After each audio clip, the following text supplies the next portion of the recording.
Hello and welcome to the Snakebite. I am James Simpson. This is Carl Van Gelder. There is a lot of great stuff to cover this last week in Mocs history. Volleyball opened up their conference play. Men's and women's soccer are getting conference play rolling. Water ski had a huge W. Let's get into the Snakebite.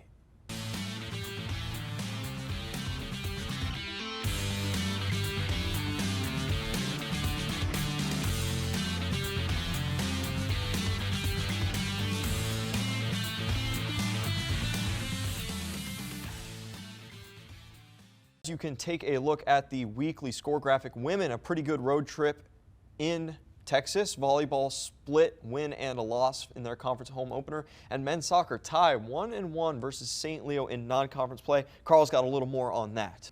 Yeah, James, and the men's soccer team kicked off their short homestand facing off against St. Leo in their first game back since their trip to Huntsville.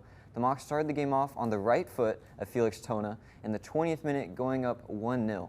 St. Leo swiftly responded with a goal of their own in the 25th minute, evening the score, and both teams battled for the remainder of the game, getting multiple shots on goal, but none ended up in the back of the net.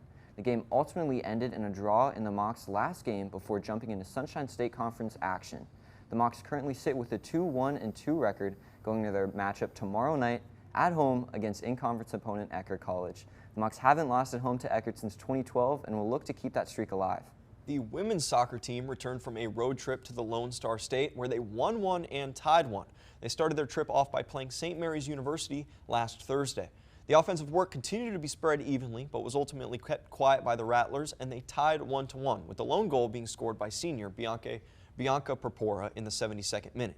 On Saturday night, the Mocs offense exploded against Texas A&M International University, winning 4-0. Freshman Riley Hasegawa opened the scoring for the Mocs in the 5th minute after an assist from fellow freshman starter Sierra Spurk. Malia Brost, Anita Vera, and Spurk would all each score a goal of their own in the evening's shutout. Jenny Staten recorded 5 saves for her 18th career shutout. This makes her the Moc with the second most career shutouts behind Martina Tangen-Billings' 19. There are a lot of highlights on both sides of the pitch for the Mocs, and they will look to continue their momentum heading into conference play tomorrow against Eckhart College in St. Petersburg. The men's cross-country team started off their regular season campaign against tough opponents at the Mountain Dew Invite up in Gainesville. The Mocs placed 7th overall in the stacked field, including the University of Florida and the University of North Florida Ospreys. Leading the way for the Mocs on the day was sophomore Chris Colavita with a time of 25:05, a 41-second PR for the sophomore, and he's continuing the start of his breakout season so far. There were 3 underclassmen behind Colavita to round out the top 7, including freshman Declan Zymek in the 7th position on the team. Florida Southern will look to see more contributions from their young team in their upcoming competition at the stacked FSU Invite on September 29th. The water ski team opened their 2023 season with a win over Rollins College. Always good to get those W's in Sunshine State Conference skiing. It's historically great. Head coach Curtis Ray was excited about the Mocs' dominant performance as they won 5 out of 6 events to sweep the combined events of male and female slalom, trick skiing, and ski jumping. The women's team finished in first place with 660 points, and the men's team won 2 out of their 3 events with a finishing score of 860 points. The Mocs will be back on the water competing in the SAC Collegiate Regionals in 3 weeks when they head to Harmony, North Carolina. The regional championship is set to begin on October 7th. The women's cross-country team was nearly perfect as they traveled to Montevallo, Alabama for the Falcon Classic. The Mocs' top 5 finishers all finished within the top 6, with the familiar pairing of Emma Musante and Ellie Fluman taking 1st and 2nd overall.